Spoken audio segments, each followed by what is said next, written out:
I'm going to diverge a smidge from that title, although I think as I talk about what we do, you'll see that it is pertinent to our mission and our structure.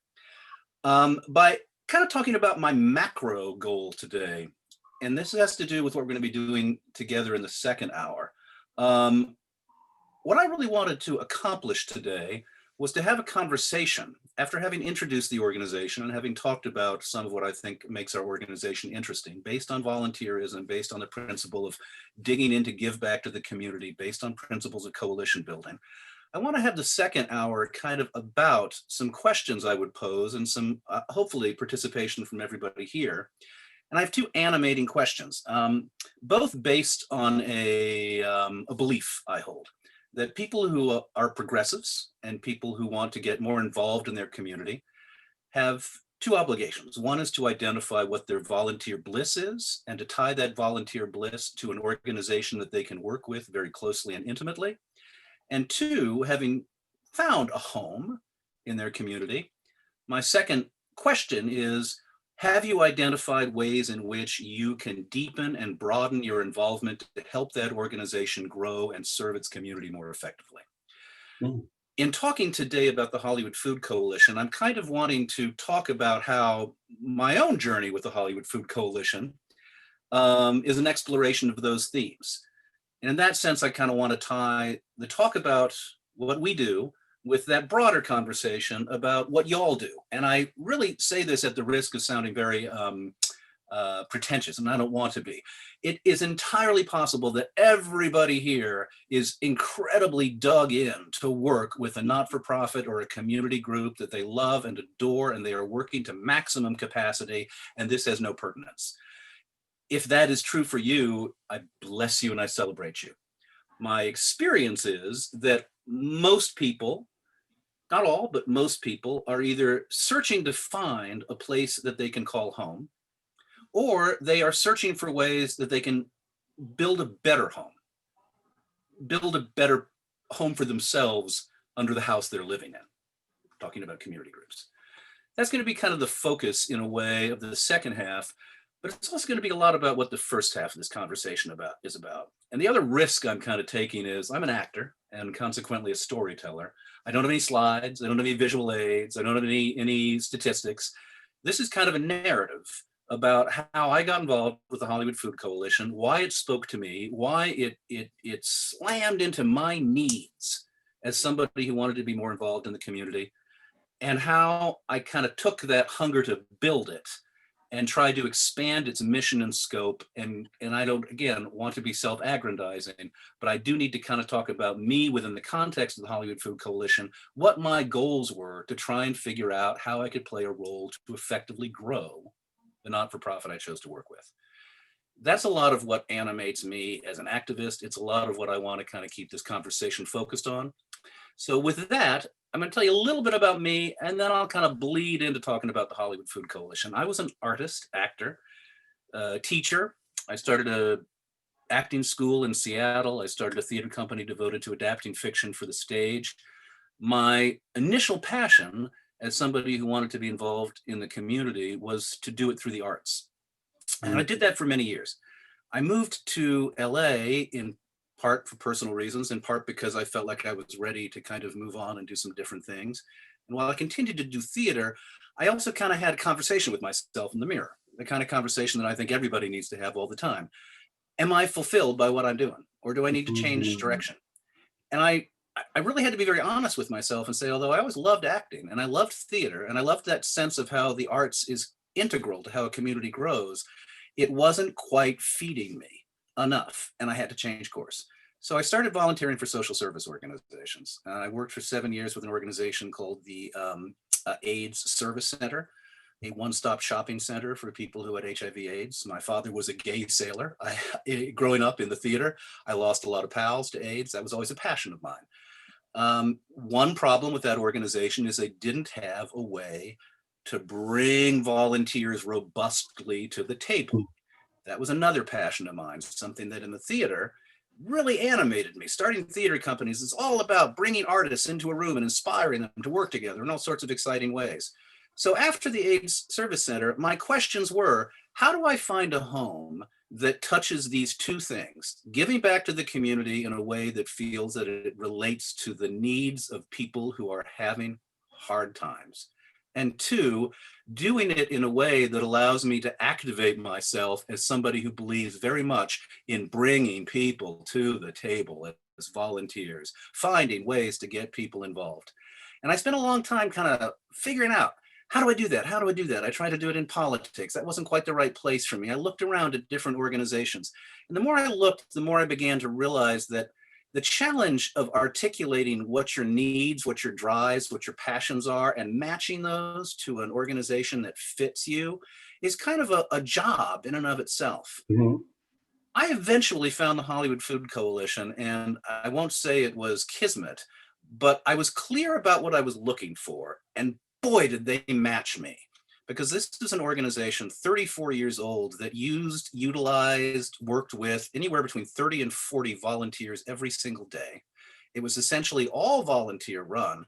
It served a terrific need in the community, and I saw all sorts of opportunities for it to expand and grow and touch more communities. And it became my home. That was about 4 years ago.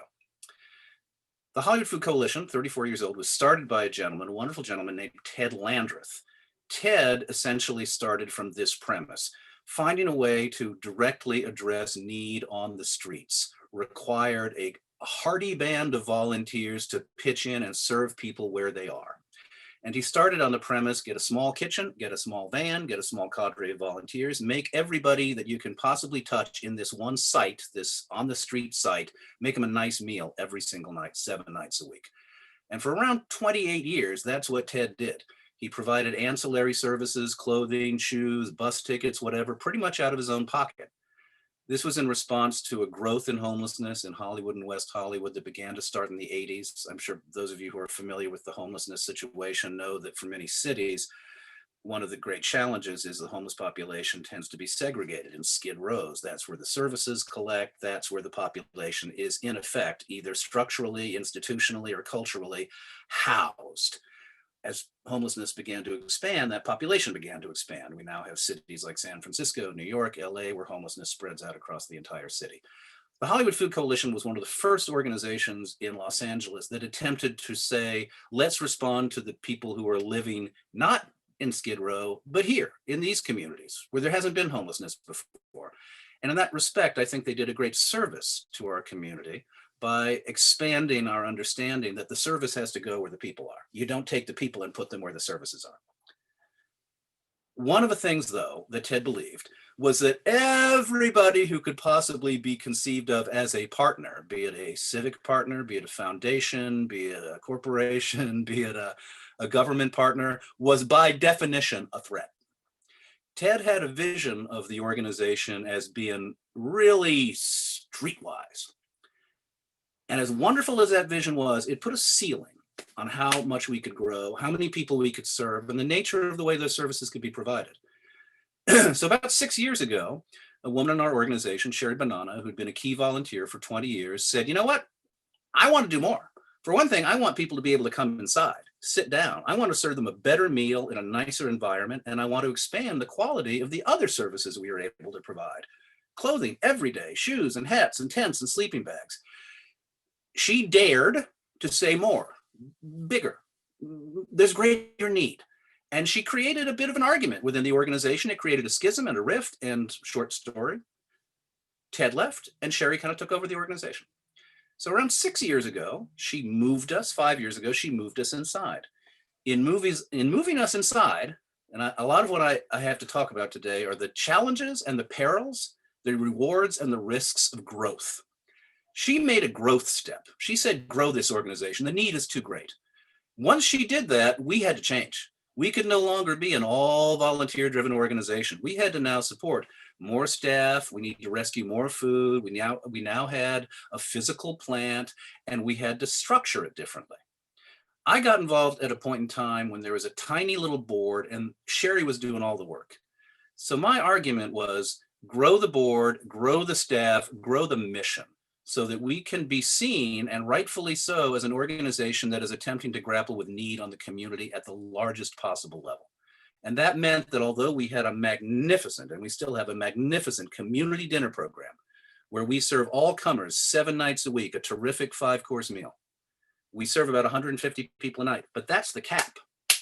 We all know the statistics. Right now, 1 in 3, arguably 4 kids in America wakes up food insecure. Where's the food coming from tonight? Am I going to eat? Will it be enough? 40% of the American population, if they get an unexpected $400 tab, their roof collapses, their car gets smashed, they can't pay the bill. Poverty and need is so great in America. And obviously the conjunction of race and class and poverty is such an overwhelming challenge that my argument within the organization was do more. Do more. We have an obligation as a social service organization that cares about hunger and need to try to do more. Sherry is herself a visionary. She said, let's try, let's do it. So we started trying to grow, and we had 2 challenges. One is we've got this physical plant. We can only serve so many people. What are we going to do? You can't serve more than 150 people when you've only got so many tables, you've only got so many chairs, you've only got so many ovens. So how do we address growth when we have these restrictions? We started rescuing more food, and we began to share it with other communities. And the more we began to realize that sharing was the essence of what we should be, we're a food coalition. We decided, let's expand the sharing component of our program. So we got a second space, and all the food landed there, which allowed us to rescue that much more food, that much more clothing, et cetera, et cetera. And we started sharing under the rubric community exchange food with community groups and not-for-profits all over the city. So we now share with approximately 65 other not-for-profits, and they do all sorts of really, really cool things. There are organizations that basically provide group homes for people who are recovering from alcohol and drug addiction. There are organizations that provide homes for young women who are escaping from spousal abuse or have children who are otherwise be living on the streets. We work with a lot of organizations that provide food directly to people living in homeless encampments, veterans groups, et cetera, et cetera, et cetera. The underlying belief we have is that there is a critical need every day to have a good meal. You don't get anything done if you don't provide that service first. Imagine everybody here if you had not eaten since 5 o'clock last night. Just think for a minute about what that would mean. You'd have a rumbling in your stomach. You'd be lightheaded. You wouldn't be able to concentrate or focus. You'd be thinking about food.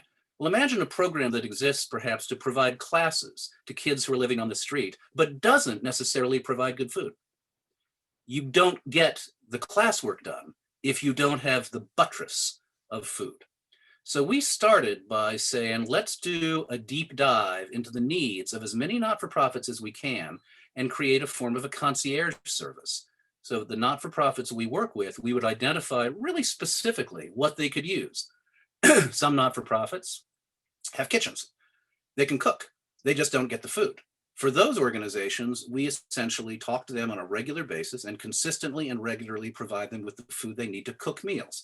Other organizations don't have a kitchen. They need prepared foods. So for them, we try and make sure that we're able to bring them pre-prepared, pre-cooked, pre-packaged meals that they can hand out to their clients. This is a concierge service driven by the needs of small not-for-profits that don't have infrastructure.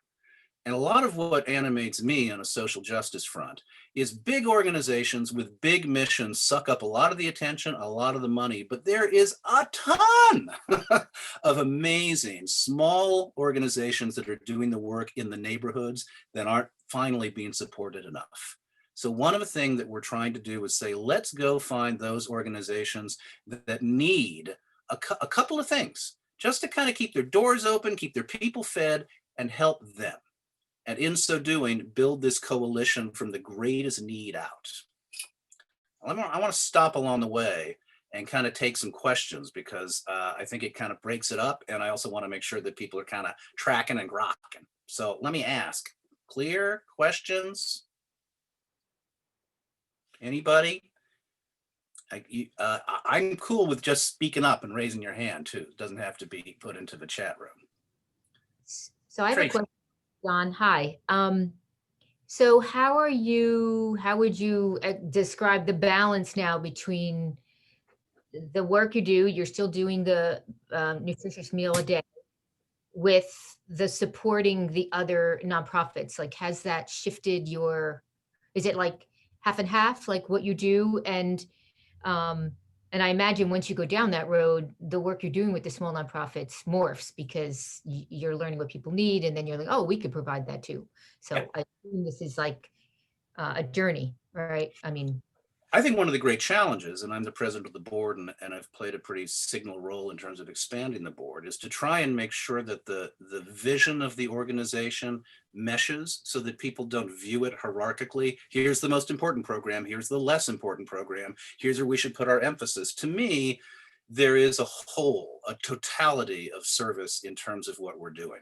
We believe that the most in need community, people who are experiencing homelessness, that we have been working with for 30 some years, should and will always get a lot of our attention. We are never going to abandon our community dinner program. And frankly, the values that we learned in running a community dinner program, consistency, 7 nights a week, quality, a terrific 5-course meal every day, are the values that we learned to take over into the community exchange program. One of the things we really want to keep working with groups to do is to say, tell us more about how the food we are providing gets served. Can we help provide menus for you? Can we help find a cook for you? Can we help take all the things we've learned to do in our community dinner program and say, those values are communicable and spreadable, and turn it back around and say, now, hey, everybody who is helping to fund and support and organize our community exchange program, look at where it started with the community dinner, because this is how we ourselves practice what we preach. In that sense, I would say one of the things that's really important to me is that we need to have active intentionality expressed on the ground so that you can turn around and say, these values, they aren't just airy-fairy. Here's what we do every day, and we want to improve that. We eventually want to be able to allow people, of course, now during COVID, so many groups have to now have a to-go meal, which is a great tragedy for those of us who I think are in social services. I mean, it's a huge blow. Many organizations have had to shut down. We've been lucky in that we have not. We dream of the day we are able to again serve people at tables. We dream of the day, and we aspire to the day when we can expand our capacity so that people can come down and be served by volunteer waiters so they don't have to wait in line. We believe in the idea of a better aesthetic experience. All the things that we want to communicate to other not-for-profits to say, buttress and support your programs through providing better food service. We want to turn around and say, and here's what we're doing. Come visit us, come tour the plant, come see what you can learn. So that's where I feel like those two things come into play. There's a third part of our program. I'm sorry, go ahead. well, I was just going to say, and maybe this is what you're about to say, is Yeah. me, the beauty of serving meals regularly is it's a chance for fellowship, or, to connect. Yeah. People, Yes. and That's then, why I called it sociable by nature. right.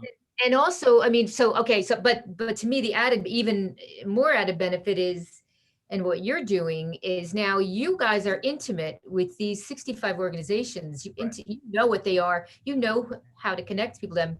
So you can share that Right. knowledge with the people that you're eating with. Yeah. That's exactly right. And that was the value baked into the pie of 34 years that attracted me, is that in addition to providing a great meal, as people got to know us and began to trust us, and in addition to providing socks and sleeping bags and tents and, all that, that Maslow's ladder, there's, in our sense, there is the ladder of, first, provide something to eat. Second, make sure that people have shoes and socks and hats and coats and et cetera. Third, we have a UCLA medical dental vision van that comes every week, medical needs. Fourth, what can we do to help people get housed? How can we connect them to programs that we cannot run ourselves, but that exist in the city that can introduce people to housing opportunities? Fourth, how can we introduce people to the kind of therapeutic work that people might need to have more wholly realized lives? And fifth, ultimately, independent living to a certain extent, might ask, where it's possible, can you help provide people with jobs? But we start from a place of, first, you've got to have people come. and you've got to get to know them. We serve more people on a nightly basis than any other not-for-profit between downtown Hollywood and Santa Monica, which on one level I'm proud of, on another level it makes me tear my hair out because it tells me how underserved people in need are. There are wonderful groups that provide meals upon occasion, once a week, twice a week. But the consistency, and it's a daunting task if you're running a not-for-profit to try and, answer the bell 7 nights a week, a good meal, 7 nights a week. But you eat every night. One of the things we've done as an illustration to me of how these two programs mesh is because the community dinner and community building, which is kind of what I kind of call overarchingly what it is we do to build communities out. And it's not necessarily a program, but it is a deep value for me, for our organization. One of the things we started doing once we started the community exchange is we identified several other groups within a 1.5 mile square radius of our program. And we said, can we provide you with food for a breakfast and or a lunch? So there are now 3 groups in our neighborhood that serve breakfast, lunch, dinner. And to me, that is the way the community dinner metastasized into other organizations using community building and community exchange as a way to do it. And community exchange, yeah, go ahead. I'm sorry, please. Can you elaborate just a little bit how you dealing with COVID now? Because your organization is so big. Yeah. Are y'all meeting on a daily basis to go over, the wants and the needs and how to deal with it during the COVID time? Well, obviously, any social service agency that is still trying to provide services on the ground has to be extra careful about all the various protocols. So, it's everything we all know to do. Masked, separation, hand washing, sanitizing. We've been very, very fortunate. We've been, since COVID hit, we've not had to shut down one night. We still have a passionate volunteer base that has come up with us and that loves to serve and that takes these parameters very, very seriously. Nobody wants to see us shut down. And one of the animating decisions we made early on was a lot of social service agencies are having to shut down. And we did not want to do that. So we turned to our volunteer base and said, look, we want you to come volunteer. We take these rules extremely seriously. If you're not feeling well, do not come in. Take your temperature before you come in. Make sure that you put the organization first. Obviously in this crazy world we live in, some of it is fortuity, but I think we've done as best we can do, given the fact that we're on the front lines, to try and make sure that we're, playing it smart. The groups we work with, they vary wildly in terms of how they've been affected by COVID. Sometimes a group will let us know they've had to shut down for a couple of weeks. What we've tried to do in understanding how, by building different partners, how we are doing it through a city. For instance, there are 3 groups we work with in Compton. There are multiple groups we work with downtown. There are a number of groups we work with in the Valley, a number of groups we work with in South Central. So if one group loses its capacity, we'll contact some of the other groups. And we'll see if it's possible to keep sustaining the community, even if one group temporarily has to take a back step. A lot of the work we do in providing food to homeless encampments doesn't have, obviously, by definition, the ability to set the table in the same way, both literally and figuratively, that we can do at the Hollywood Food Coalition or at some of the organizations where people are housed. But we do believe there's a fundamental difference when you look at how groups reach out to populations who are living in homeless encampments. If you bring a granola bar and a bottle of water, you'll have one kind of conversation. If you bring an 8-element sack lunch or a full meal, you'll have another kind of conversation. And what we hear again and again from the groups we work with is it extends the capacity for a relationship to be built on the consistency and the quality of food. And that, again, it's a value that we've tried to take into all the work we do. One of the things we started doing on Sunday, we have something called a sack lunch extravaganza, a wonderful neighborhood group called Hodge. And I don't know whether or not there are representatives from Hodge on the line. Yay! Hey, Jenny. They have essentially managed to gather 700 families who agree to take turns making 7 to 8 element sack lunches every Sunday. And these are beautiful sack lunches. A sandwich, fruit, snacks, beverage, personal notes. The kids draw beautiful illustrations on the bags. Yeah. I heard of that. Yeah, families, about around 20 or 30 families, operate as hubs. The people who make the lunches drop them off at the hubs. Carloads, caravans come to us. We then redistribute those sack lunches, and there are about 6,000 of them that are made every Sunday, to 30 or 40 neighborhood groups that spread them all around the city. And we hear again and again from the groups that participate that the consistency, regularity, and quality makes all the difference in the world in terms of how the bonding happens, you know. I'm just overwhelmed by the work that you do. I'm Well, just amazed. and this is where I'm going to segue this in the second half of the conversation, because what I wanted to do when I joined was to say, you cannot grow your capacity to serve without growing your structural capacity. I started a theater company many, many years ago, and was based on the premise that you have to encourage people to find their artistic bliss. We presented fiction verbatim on stage. And I said, look, actors, for the most part, you're just cast in a role and you're expected to dig it. But you have an aesthetic voice. You have a hunger to take control of your artistic life. Find short fiction that appeals to you. Let's present it in workshop with no frills, no sets, no props, no lights. It's about you, the artist, finding out how you dig the work. In growing the organization, what I wanted to do and what I really believe in is you've got to go out and you've got to animate people to feel like there's a home for them to express what they're passionate about.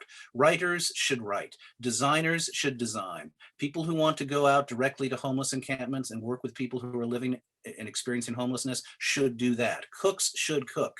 I really believe that a lot of the growth of our organization was predicated on, I'm going to mute myself for 1 second. Predicated on, hold my thought for me.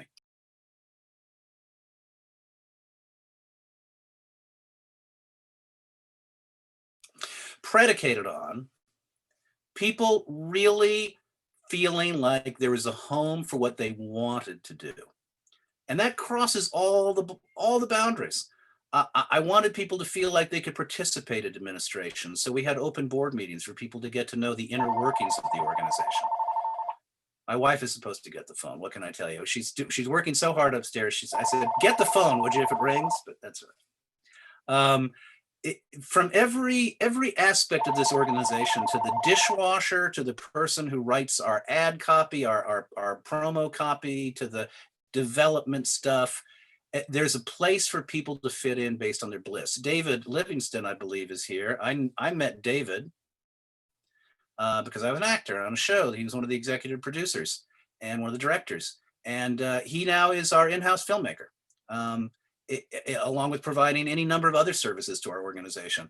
I think some of what for me was necessary was you can't build the organization's capacity to do more unless you build the teams out. If you build the teams out, you meet more people. If you meet more people, you raise more money. If you raise more money, you can hire more staff. If you hire more staff, you grow your capacity, and it's a virtuous circle. So that's a long-winded answer to how we maintain and grow multiple programs through structure. Other questions? I'm looking at some things on here. I have concerns about two things in terms of need at the moment. One is meeting the hunger and shelter needs caused by COVID immediately. I also worry about identifying those needs in my community, the Mid-San Fernando Valley. Its marginal communities are spread out, nomadic, and hard to find. This is from Diane Lipson. Diane, talk to me, and I'll make sure anybody who's interested has my email address. There are communities in the Valley that are working on this that you may or may not know. Hi, Diane. I think a large part of when I say we are an exchange program, it's an exchange of information. It's an exchange of knowledge. There are 88 not-for-profits working right now in Hollywood on various and sundry aspects of hunger and homelessness. I would imagine that very few people in Hollywood know more than a handful of them. In part, that's because some of them never really quite formally got off the ground. They kind of nominally became not-for-profits, but it didn't really take off. But there are dozens of them that simply don't have staff, infrastructure, and the capacity to raise their hands and say, help, help, help, help, help. But they're doing shit, you know? So for me, the community exchange concept and the nature of why I responded so strongly to the words food coalition.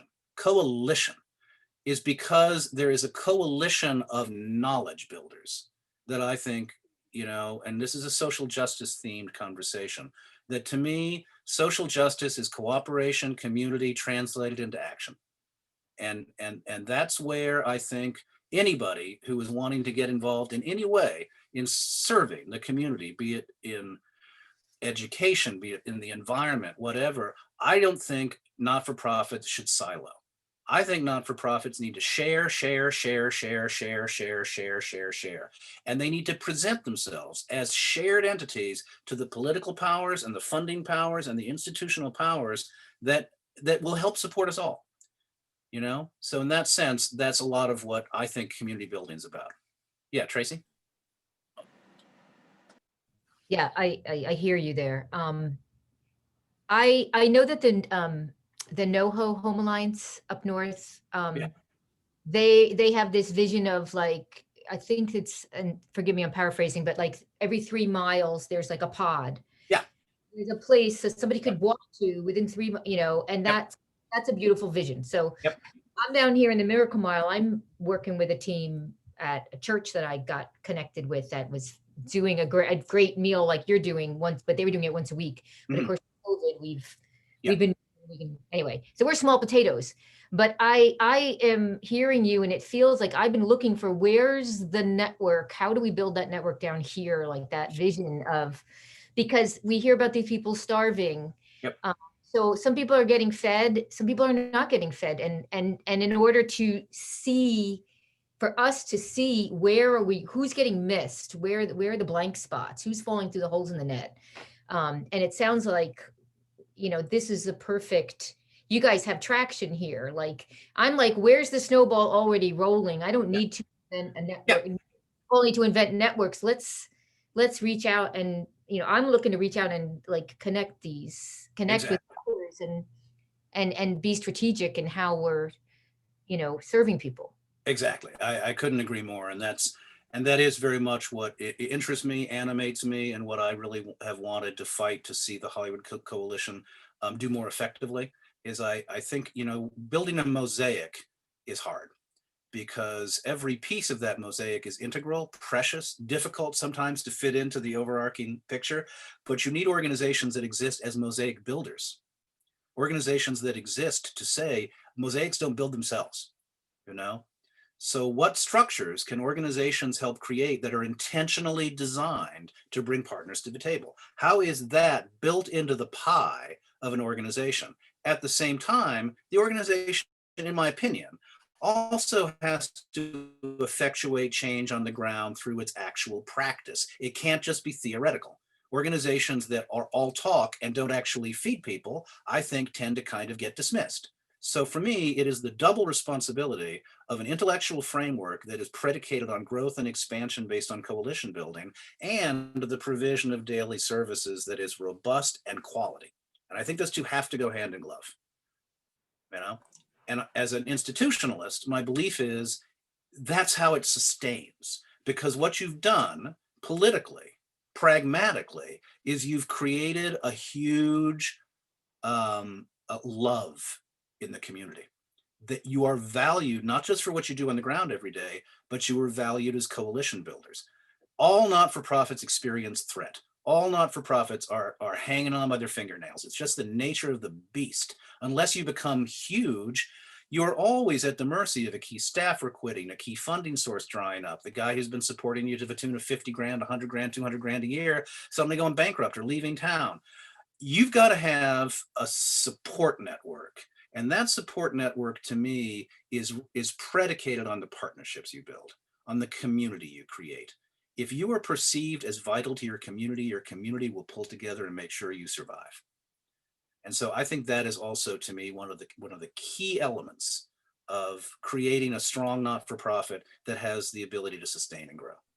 Well, John, we've seen a lot of that now with COVID. A lot of communities are backing the food pantry, the food banks. There are people are coming out of nowhere to support them. When the organization didn't know that person lived in the neighborhood to support them. Well, one thing I'm gonna ask you, John, Can something like this, like the Zoom conversation we're having today, can small communities meet with you on a monthly basis over Zoom to Sure. talk about building? Absolutely. I mean, I think I that's could, yeah. I mean, I look, and again, it's where at the very beginning I said, I don't want to seem self-aggrandizing. I'm very passionate about the things I'm passionate about. And one of the things I'm passionate about is communicating a set of values that I think can be taken into action. I think that's, to me, when Trump happened, I actually started a group called Push, People Unwilling to Sit on Their Haunches. And it was designed to try and focus people's volunteeristic impulse where it belonged for them. And in doing that, I found this incredible home, and it became so much my passion that Push has kind of become somewhat, ancillary.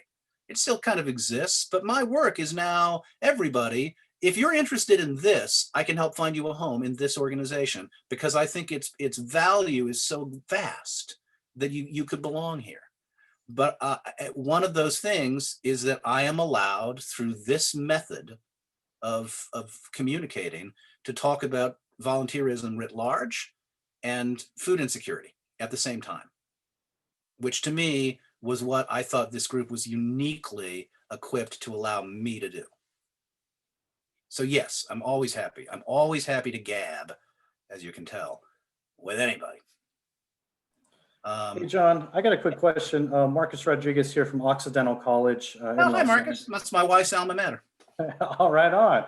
So I'm doing work with there, of course, and it's a two-part question really in regards to, you're talking a lot about coalition building, and it's really encouraging and inspiring. What does that look like for some of the institutions? And obviously I'm looking through a higher education lens, whether that be locally, USC, Cal State LA, Occidental College. So I'd love to hear your thoughts on what that coalition building, some challenges, some maybe some successes in creating some of that pipeline, even if it's just with student volunteers or food justice programs. And then, if there is some time to speak about it too, neighborhood councils. What is like super local government volunteers really? What does that partnership look like with neighborhood councils that does have a rotating leadership, and how do you sustain energy? And I guess for both, working with a higher education institution, typically that'll be student affairs. There typically can be 2 to 3 to 4 year changeover in those positions, same as there would be for neighborhood council leadership. So I'm interested to see what's worked for you all in the past, and maybe some strategic planning that we could look at, as student affairs professionals. Yeah, well, taking your first question in terms of how to activate and engage and utilize college students. To begin, I think you need to have whoever actually might be helming as either a faculty advisor or somebody who has the consistency. Their job to me is first and foremost to get to know the broadest possible expanse of community groups that could actually use help. And that is a research project. That, again, to a certain extent, in all candor, is one of the functions that I really like to fulfill as an organization.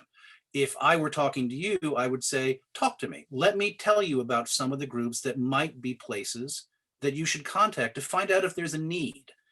Our organization, and again, what appealed to me about our organization was that we had a need. We need people to come in and cook every day. We need people to serve every day.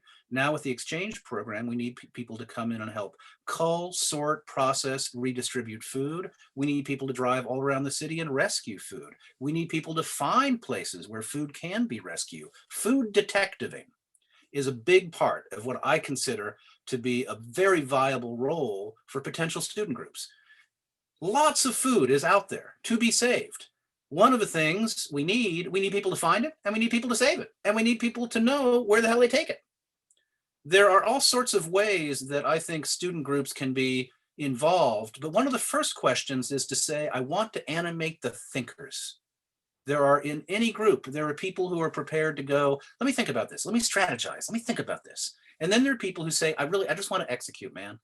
Which I love. I mean, all sorts of people. That's a lot of what I think people have to identify. What's your bliss? There are people who come in and they cook for us, and they're fucking dreams, but they cook for us. I'm not going to ask them to come to a strategic planning meeting. They don't want to. Find your strategizers. Identify the 2 or 3 people that you believe could build that program out, and give them the job of finding all the resources. I don't know if that answers your question or not, but that's a structural answer. My penchant and my inclination is to always say, what's your structural solution? And it comes back to identifying the people who will do certain jobs that are explosive by nature. Every organization needs people who say, let me take it out, let me bring it up, let me bring it out. Find them and give them the job. And that will empower everybody else because you'll have created more jobs. One of the things we did, my wife and I, when we kind of decided we wanted to try and see if we could rescue more food, was we got a lot of our friends, because we worked in the industry, to come together, and we created something called the Pickup Artists. And the Pickup Artists essentially fanned out all over the city, there are about 50 of them, and picked up food from TV shoots and film studios. And in doing, we started to try and talk to the higher brass to say, can you green your lot? We started putting refrigerators on the lot so that caterers could put their food into the refrigerators so that we could pick it up at different hours. Well, COVID hit. And now, you know, that program is, I won't say it's in tatters, but it's not the driving force that it was a couple of years back. But because we had grown, because we knew a lot more people, because we had more institutional credibility, because we were more recognized, we didn't lose our capacity to rescue food. Now we can call on people to conduct canned food drives for us. Now we can talk to all sorts of volunteer organizations we just had yesterday, the Volunteer LA did a sack lunch drive for us, 3,000 sack lunches. We work with Hodge. There's any number of venues and any number of collaborations. It's having a collaborative mindset that I think makes a difference. In terms of the community, the neighborhood councils, it varies so wildly from council to council, you know, like a not-for-profit or a foundation, you kind of have to have a neighborhood council that really believes in your mission. Most of the ones I've worked with in Hollywood do, because this is a place where there's a population of people experiencing homelessness. I think the first step would be attending the meeting, finding out whether or not there's somebody who leads the relevant subcommittee that would be pertinent to your interests, and asking to have a private conversation with them and bringing a couple of your key volunteers to brainstorm together. You know, other questions? Yes. Hi, Jen. Hi. So I figured out that you're Bonnie's husband. I'm right? Bonnie's husband, or she's my, yeah, I'm Bonnie's husband. Right. So I missed sorry, my two Yeah. kids, have me by a short leash and I came late. So I missed the whole appetizer. I don't exactly know the goal of this Zoom meeting. And I just wanted to understand, like, what is it you're looking for so I can be clear. I understood everything you guys are all talking about, but I don't understand that. The nature of the event, it's a 2-hour event in which one talks about the organization, and then there's an hour in which one talks about, in essence, or does something together collectively to activate people to do stuff. When I was approached, I said, here's my gig. I'd love to talk about the organization, but in talking about the organization, I'm going to weave in the story of how the organization was designed to activate people. So the second half of the conversation, when we talk about how does everybody, and this kind of, I think, gets back to Marcus's question, how do you activate the group you're working with? How do you pop it to do more? In a way, I kind of want to link what we do, the Hollywood Food Coalition, with those questions that every individual may want to continue asking themselves. And I don't know if you were here for this part, Jim, but the part that to me is really germane. I don't want to be presumptuous. It may very well be that everybody on this call is deeply engaged in a community group, working with a not-for-profit, doing amazing stuff. It may not be an issue of finding your volunteer bliss. For some people, it may be about having found the place that I call home. How can I grow the home? How can the home do more? What challenges exist internally that I can address? So the part of the conversation, I don't know if it's coming up soon or not, I don't know where I am in my first hour, is going to be kind of turning it back around to ask a bunch of questions of people that I'd like to hear your answers to. How did you find your home? What did you do to figure it out? What do you think your organization could need? And I'd offer some thoughts about how you can, up the ante. Does that answer your question? Any other questions? I'm kind of, yeah, okay. In terms of the Hollywood Food Coalition, where we stand now, we're looking at two big growth steps. We've gone from 100,000 to $1.5 million a year organization in the last couple of years. A lot of that is because food insecurity has become, a huge issue, and it's popped a lot of money. We need to make sure that we have the structural capacity to support that growth. We've expanded the staff, we've expanded the development staff, we've expanded the marketing staff. And where we are now, we are living in essence in the Hollywood United Methodist Church. They have very generously donated their space to us.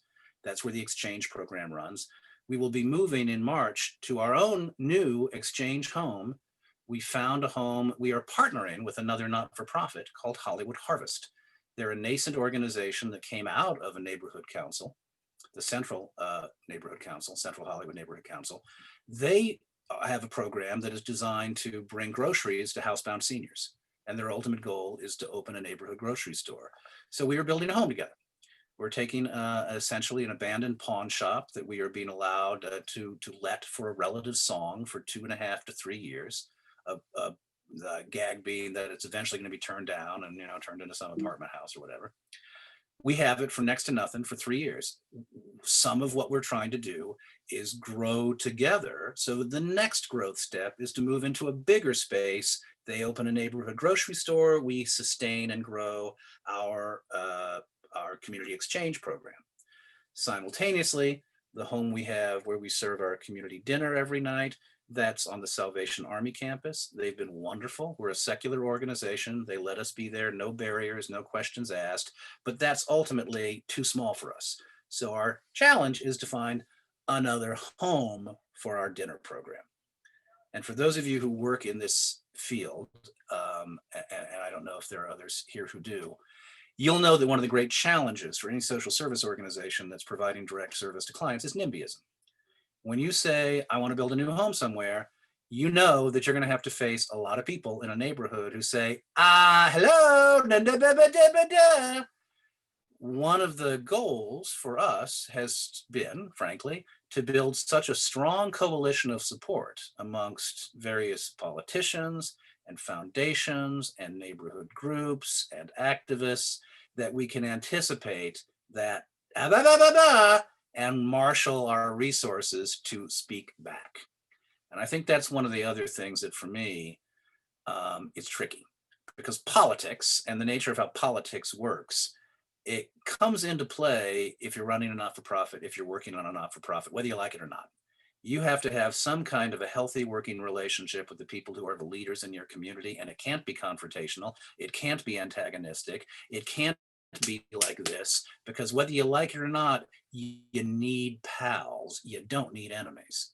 So some of the work, and again, I'm talking about our organization, and I'm talking about how all organizations, I think, have to function. Some of the work of a not-for-profit is to figure out how you build those bridges and what the ways are to build the alliances that will sustain you, because you will get neighborhood pushback if you're doing social service work. So that's going to be a big challenge for us coming up. I think we're in much better shape than we were 4 years ago, because the organization 4 years ago was kind of predicated on, my way or the highway.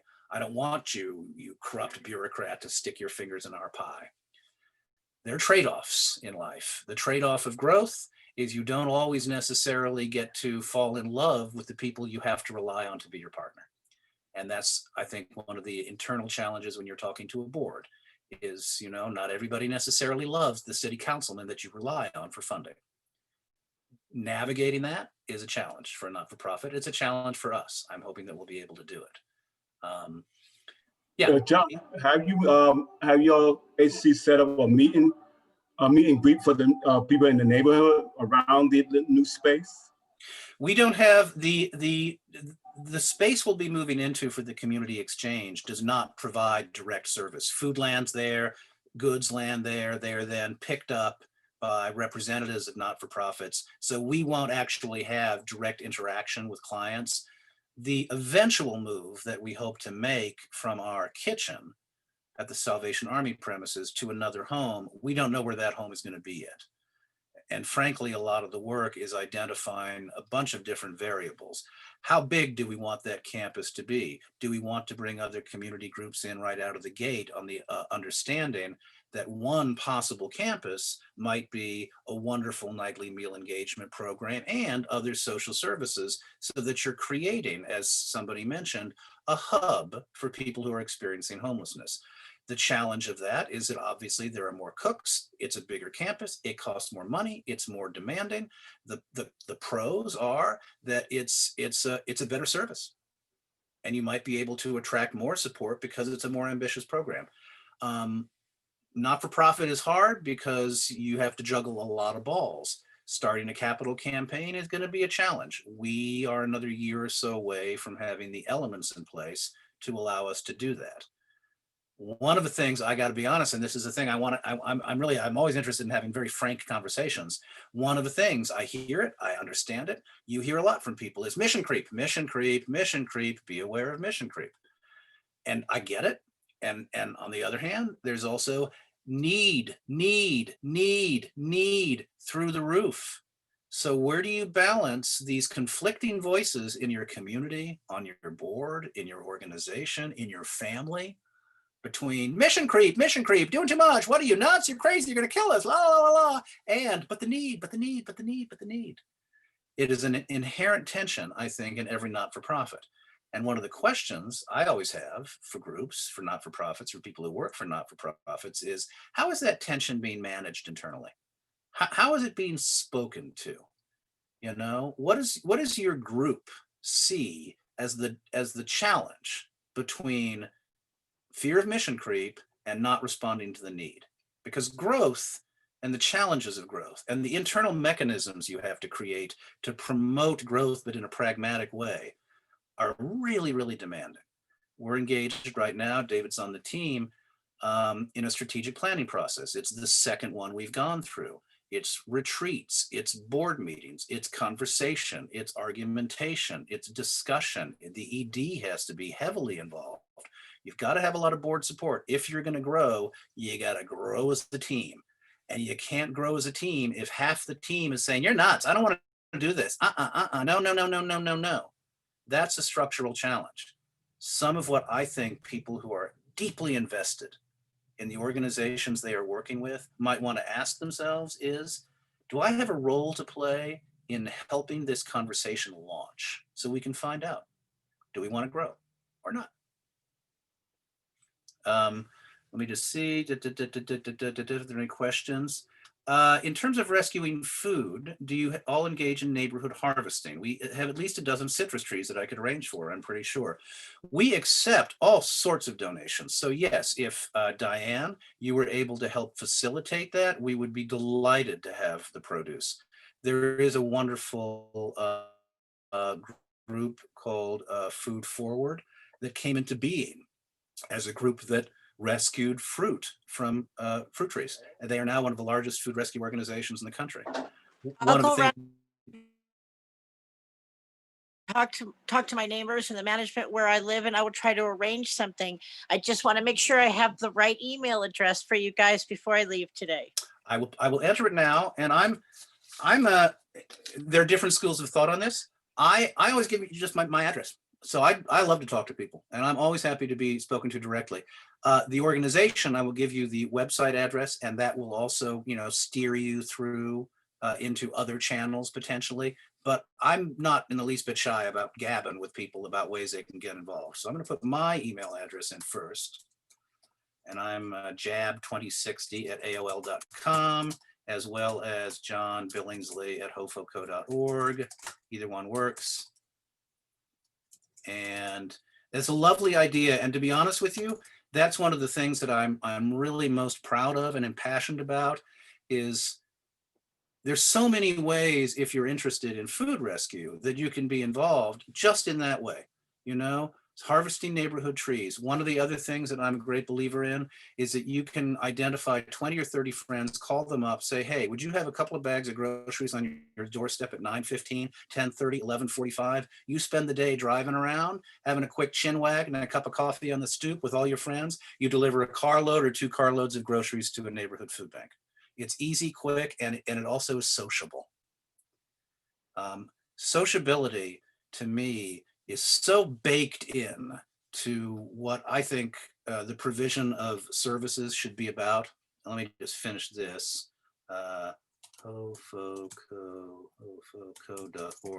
So I'm providing my email addresses and the website. Why isn't it going? For some reason, it's not letting me. Sorry. I can share those. Oh, here it goes. Oh, there it goes. I was stuck. Okay. I'm bopping all over, but it was my intention to talk about the organization and to talk about the nature of organizations. So if you don't mind, one of the other things that we did that I wanted very much to emphasize, and it's hard in the COVID world, is my wife and I threw party after party after party after party after party after party. And we'd invited friends, we invited volunteers, we invited staff, we invited board members, we invited representatives of other neighborhood groups, we invited representatives of other not-for-profits. We asked people to speak about their organizations. They weren't fundraisers. We did not ask anybody for money. They were friend raisers.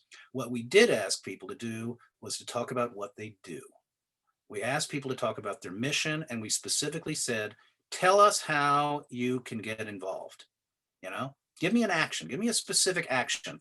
So at the end of a party, people would have heard 7, 8, 9 possible actions. When I was trying to get that started under the auspices of PUSH, I would invite representatives from all sorts of different groups on the premise that, some people are going to be wanting to find a politician to work with. Katie Hill, in my instance. Other people came from global warming centric ecological organizations, social justice organizations. But I always said, I don't stick your mitt out. I don't want you to ask for money. I want you to ask for friends. So figure out what the ask is for friends, for people, and be specific. What is it that people can do tomorrow? How can they start right away? And I think that's one of the things that for anybody who is involved in a social service organization or a not-for-profit, to me, is really critical. Your elevator pitch, sometimes the idea of an elevator pitch is like, here's my organization, yada, yada, yada, yada, yada, yada, yada. I think the elevator pitch is here's me, here's why I love this, here's my organization, here's what you can do, bop, bop, bop, bop, bop, bop, bop, bop, bop. So that you're leaving people with a sense of activation. And again, I'm bopping back and forth. For our organization, what that meant was, for instance, we started having open board meetings, and we started creating something that didn't really quite fully pay off, but I think was right in theory, adjunct boards. Teams of people on the board doing certain things would be able to call on volunteers who might not want to be fully involved, but wouldn't mind getting called every now and again. There are lots of ways to kind of define volunteerism along the terms that potential volunteers are interested in having it defined. Let me just make sure I'm not. About homeless, there's something like a census about how much they are, how's their situation, why are they in the street if they have family. I'm not sure if that was just a question or a comment. Yes, there's every year LASA does a homeless count, roughly speaking. Right now they're in Los Angeles, somewhere between, it's got to be more because of COVID. 66,000 was last year's count. My guess is that probably there's going to be a 15 to 20% increase in the homeless population in Los Angeles this year at a minimum. And obviously the long-term repercussions of what this has done to our economy and our country, it's very difficult to measure. I'd be very, very surprised if we weren't looking at a homeless population of roughly 100,000 over the course of the next couple of years in Los Angeles. The nature of how one rebuilds the social safety net, it's extremely demanding. Obviously, the political gridlock on the national level, we hope that's going to change a little bit, but the history of progressivism, to me at least, it's rooted in what cities do and how the feds learn from what cities do. And you look at the history of progressivism and the history of what New York particularly, but a lot of metropolitan areas began to do, starting in the 1880s, 1890s, into the teens and the 20s. Most of the things that Roosevelt took on had actually been created and modeled at the state level first. To my mind, a lot of the work we have to do in repairing our broken world is about figuring out how to do things that can be models for the country. And the other part that I kind of wanted to talk about a bit with the Hollywood Food Coalition, which I think you'll appreciate is sort of baked into the pie of what I kind of believe our organization should do is that I would like it to be a replicable, imitatable structure. I think that's one of the really important things for not-for-profits is what part of what you do can be taught so it can be replicated elsewhere. How can metastasis is a word that's a dirty word because we associate it with cancer, but it means rapid, huge organic growth. How can you develop methods that lead to metastasis? And I think that's one of the animating questions for not-for-profits that are interested in saying, I want you to see my hand up. I want you to look at the model. I want you to see how this model is something that can be done in your community, in your community, in your community. Metastasis is how I think starting small, growing out and building off into other communities can change things. Other questions, comments? David, you know me. If you want to say, God, John, you're so full of shit. Why do you talk so much? This is your opportunity. I won't strike out. I won't lash out. I promise. Okay. Hi, John. I just want to comment on John for a second and about what he's talking about inspiring and stuff. I had a photo exhibit a year and a half ago. Actually, a year and a half ago, I started taking photographs of homeless people. And I ended up having a couple of photo exhibits, which I invited John to. And he says, well, I have this organization called the Hollywood Food Coalition. And how about if I partner with you? And I said, oh, that would be great. And he kept pursuing me and sucked me into this organization, which I now would give my lifeblood to. I'm now on the board of directors. And as John said, I'm the content creator. And it's that type of inspiration of people like John that he was talking about earlier, to get people involved and inspired to participate. So I just wanted everybody to know and understand the quality of this man and what he's able to inspire in people. So thank you, John. Oh, thank you. I wasn't looking for an encomium, but that's so sweet of you. But thank you. No, I appreciate that. But your passion and your energy so enthuses all of us. And I think that translates into the rest of the organization about it being a model that other organizations can follow. And the community exchange is a perfect example of where we rescue all this food. And now we're teaching other organizations how to rescue stuff themselves, so that, as John says, it metastasizes and grows. So hopefully we are setting a paradigm for so many other organizations. I think it's one of the challenges in structure is to sort of say that no one organization can do it all. I think Keith made this point. You know, some of the challenges for an organization that wants to work with people who are affected by homelessness is, what are the mechanisms that allow you to help them climb a ladder to other service providers? And that's a kind of complicated relationship building that, you know, we struggle to continue to try and answer. The first step is, do you know the potential partners? Do you know them? Have you met with them? Have you created organizational roundtables? One of the things that we've done that we have participated in doing is there's now a group of organizations based in and around Hollywood that meet, and this might be of interest to you, Tracy, or anybody else is in the Los Angeles area, that meets once every 2 weeks to talk about how food insecurity can be grappled with by existing not-for-profits, and where that touches on other organizations. How does that relate to what the city does or doesn't do? What government institutions do? How does an organization, for instance, what we do, we have 2 van drivers and 2 vans. So we send them out and we collect a lot of food. But what we realized early on was we do not have the capacity ourselves to rescue all the food that we would like to have rescued. So we have turned to other organizations, such as a terrific organization called Food Cycle LA. Food Cycle LA exists to pick up food. As we got to know them through roundtables, through meetings, through socialization, and we got to know what they did, we said, hey, so you go out and you pick up truckloads of food, but your problem is it's almost impossible to deliver that food to small organizations. They don't have the capacity to accept it, cull it, sort it. They throw out a shitload of food. Bring it to us. So we, in essence, found a way to take the transportation challenge and put it off on another organization that had a distribution challenge. And I think a lot of what social service organizations do and need to do is to figure out what are the structural challenges that we can't solve ourselves, but that we can solve in partnership with other organizations. And I think that's a structuralist way of trying to look at the whole package of your desire to serve and looking at the other players at the table.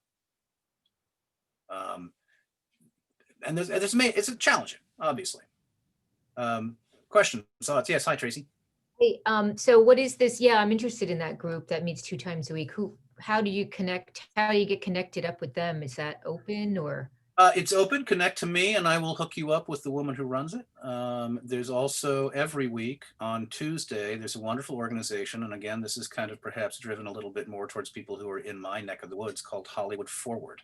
Hollywood Forward is essentially run by a woman named Carrie Morrison, who some of you may know. She's been doing an amazing service to our community for many, many years. She exists, in essence, to bring not-for-profits and representatives of government and et cetera around the table to talk about all the issues relating to homelessness and poverty. It's a great place to meet and find out what's going on in that world. That's every Tuesday, and if you're interested, let me know, and I can try and hook you up with her and put you on her send list. But that's another way to think about how to get involved. Is there any number of groups that are meeting on a consistent basis to talk holistically about problems in the community?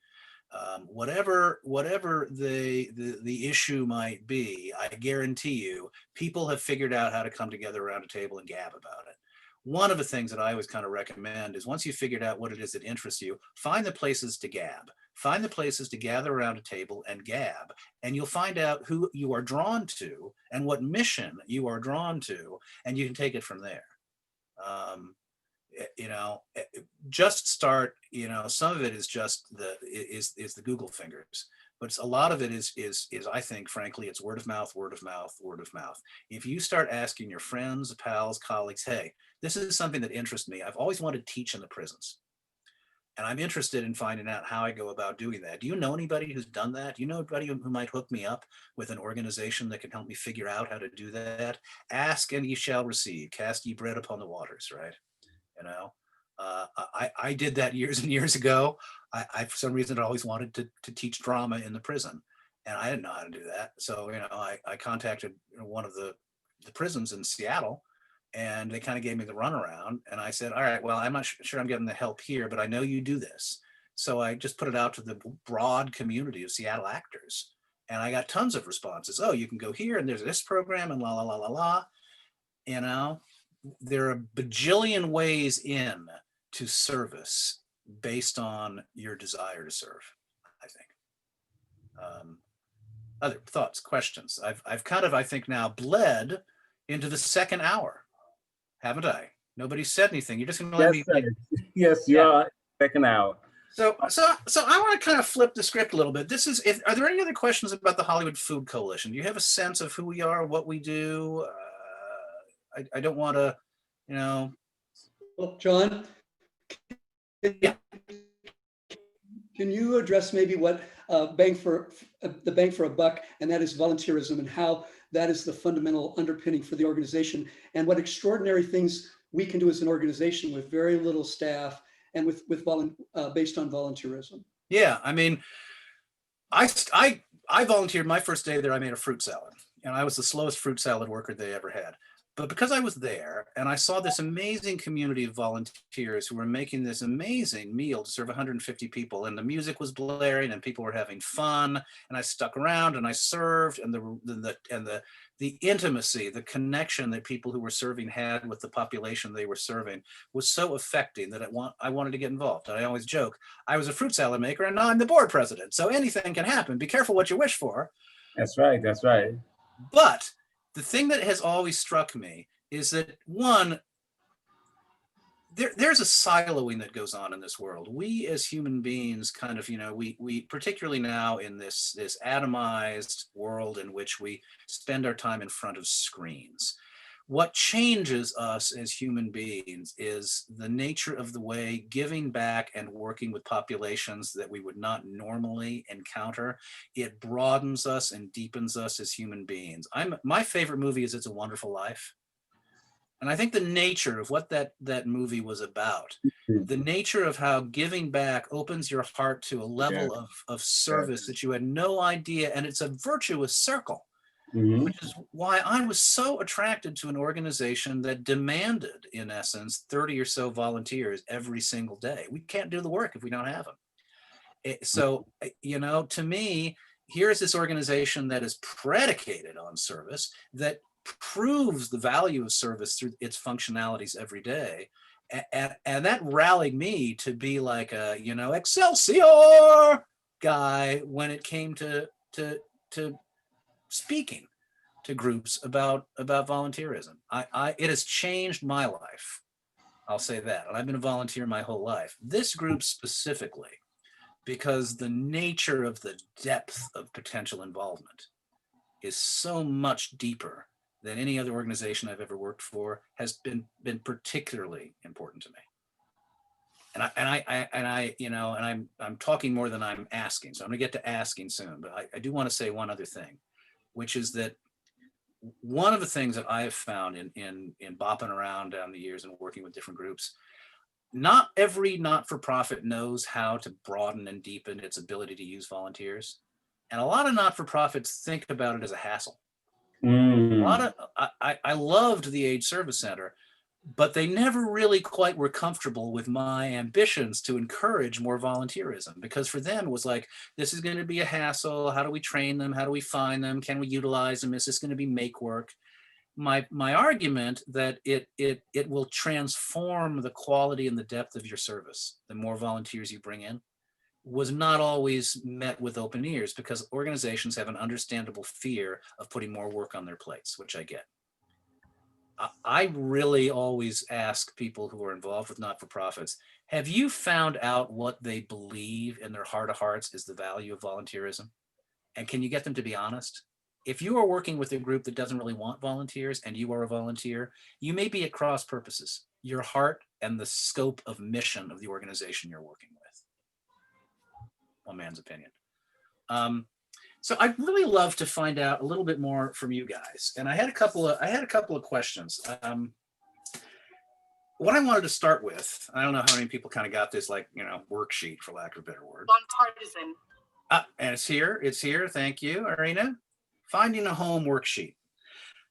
Again and again, I always want to say, I don't want to assume anything. It may very, very, very, very well be that a lot of people here have a home. And I'd like to start by asking some of those who feel like they do to talk about the process they went through.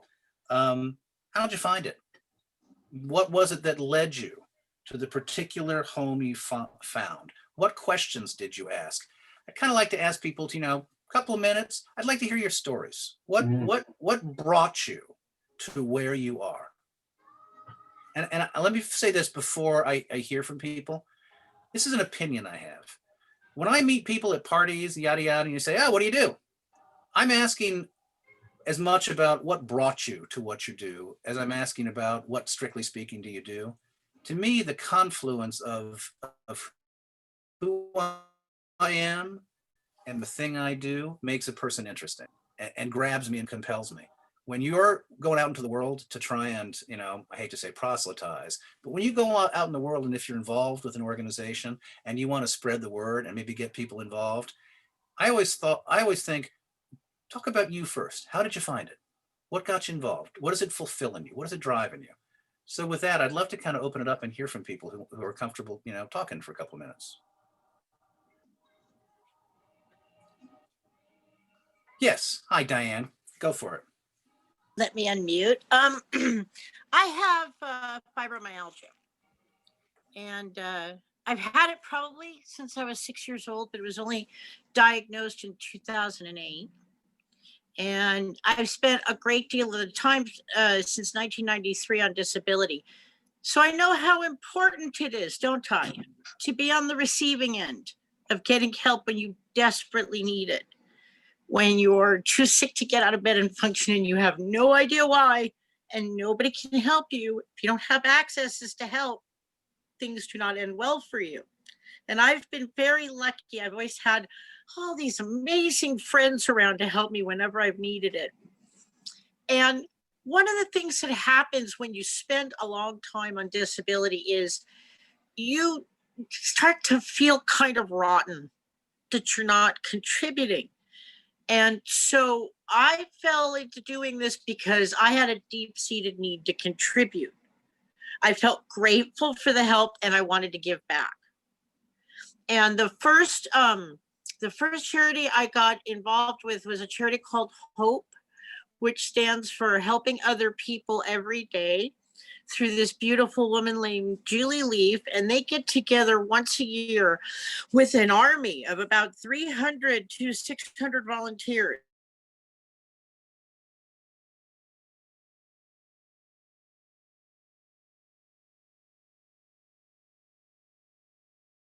And they completely redo a school. And they paint all the walls in the halls, and they paint positive slogans on the walls, and they redo the playground. So when the kids come back, they have some place they can be really proud of to learn.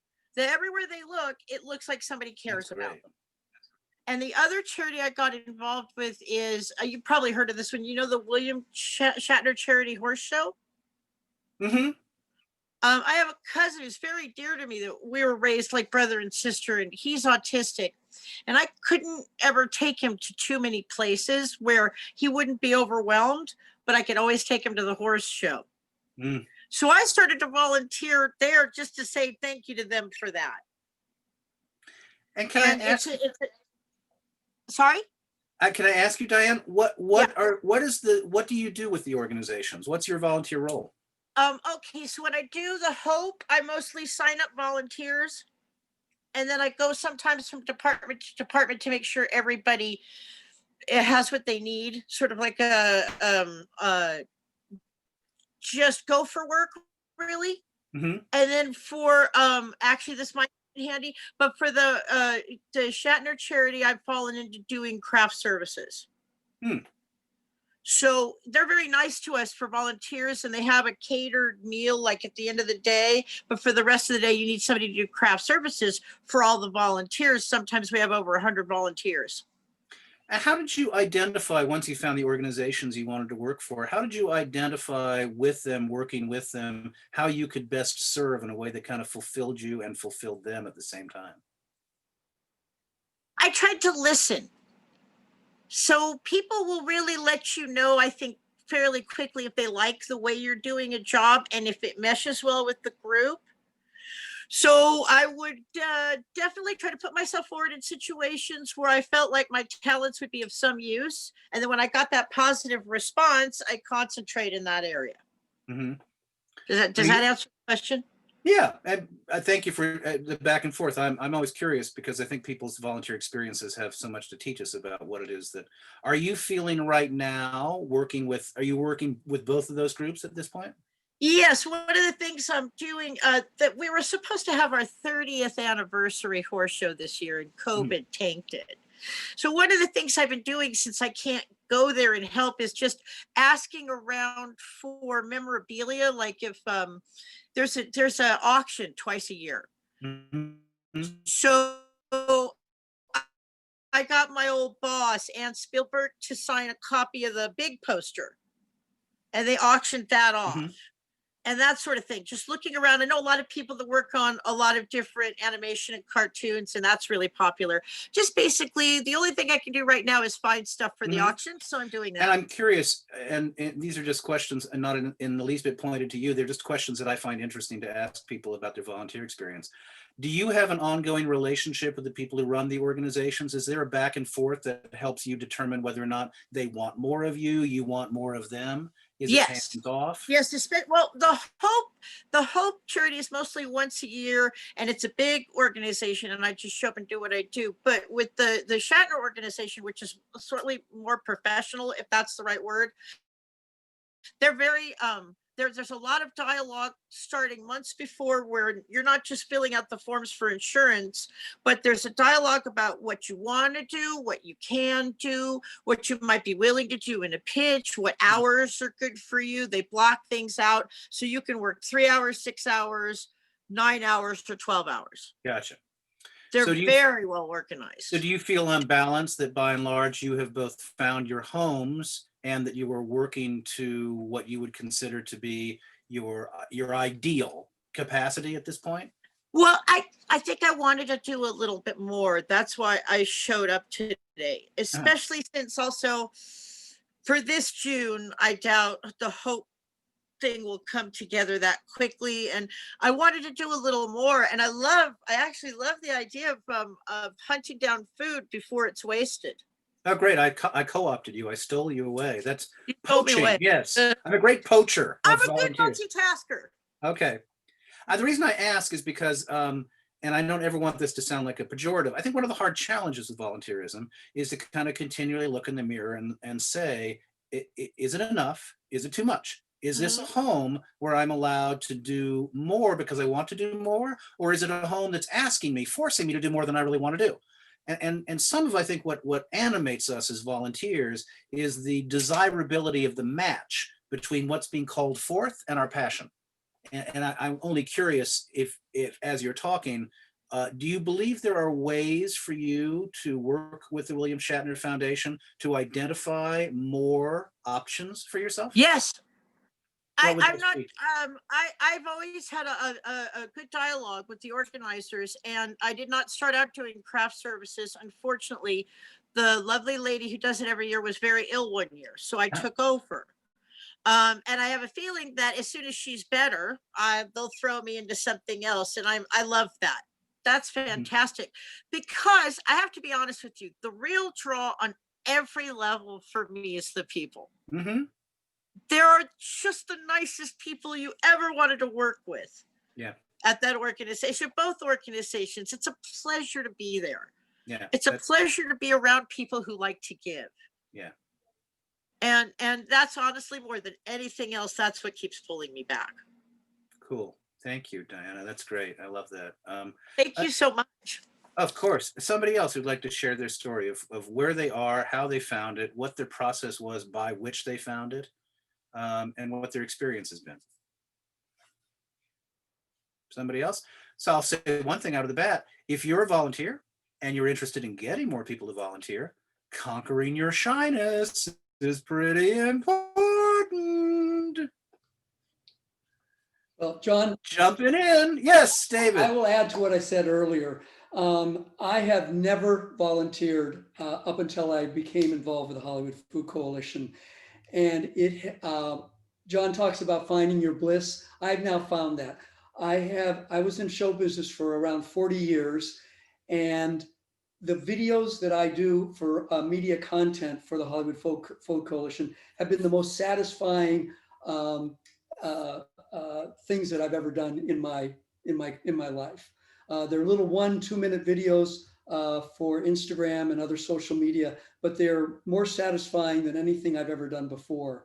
And to be able to find that when I'm 71 years old is pretty phenomenal. And I'm grateful for that because it is so fulfilling. That's it. Well, let me ask you, David, since you volunteered, I'm just curious. Let me ask you a couple questions. When you began to volunteer for us,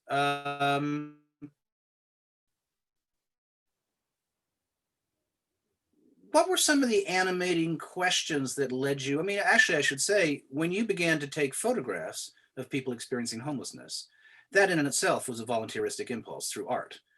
You wanted to give back to the community an understanding of what the experience was like through your medium. What motivated that, and what was your process? How did you come to decide that's where you wanted to put your time and your energy? There's so many different ways that one can give back. Why that? What was the ask of yourself? It was in my face every day. And I actually had hurt observing what was happening in our society. And I said to myself, what can I do to participate in the discussion? And the only thing that I could come up with was using my photographic ability to document what was going on, and then to present it in a light that was accessible to people. And that was my give, was to answer the question about what's going on in our society, both for myself, but also to portray it for other people to see. Great. I mean, some things that, yes, Keith. I have the pleasure of being a Vista volunteer, and I work for I work for Hunger Free America, which is a nonprofit organization building a movement to engage policies, procedures, programs, and I have it's the best experience I have. I lost my partner to AIDS, and I just work for Whitman Walker Clinic, one of the largest HIV and AIDS clinics in Washington, D.C. I took a small food pantry and turned it into a food bank. Went from serving 100 clients to serving over 550 clients, which I think that was the best job I ever had, until they closed it. But I always wanted to be involved in fighting hunger, because I was homeless. I experienced homelessness from the age of 5 until the age of 25. My first apartment was in the YMCA. My first room was in a Harlem YMCA. So I know how it feels to be hungry, to be homeless. So that would give me to get up and go, to do this thing, and work with Hunger Free America. I have a great opportunity to work with the SNAP program, which is one of our biggest, fabulous programs. I could go out there in the local neighborhoods and get people to sign up for SNAP. A lot of people don't know about SNAP. A lot of people don't know about, especially the seniors, because what the word of the mouth, scared them to apply for SNAP. They say,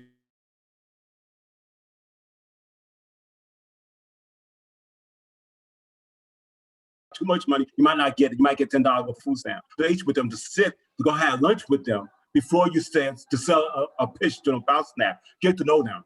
So I got to know a lot of seniors, and then I think that's the most valuable experience I have. And no amount of money can pay for the experience I have working with Hunger Free America. So that's my pitch for Hunger Free America. That's great. Pitches are funny. I just yesterday we had a group of LA volunteers, and they were dropping off sack lunches. And there are 3,000 of them coming in. And I was like,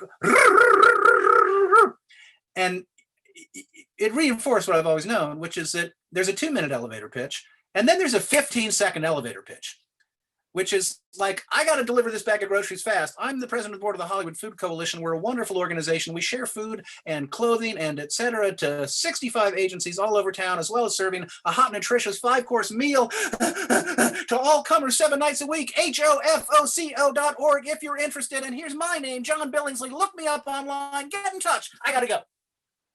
You got to do both. You got to be able to do 15 seconds, boom.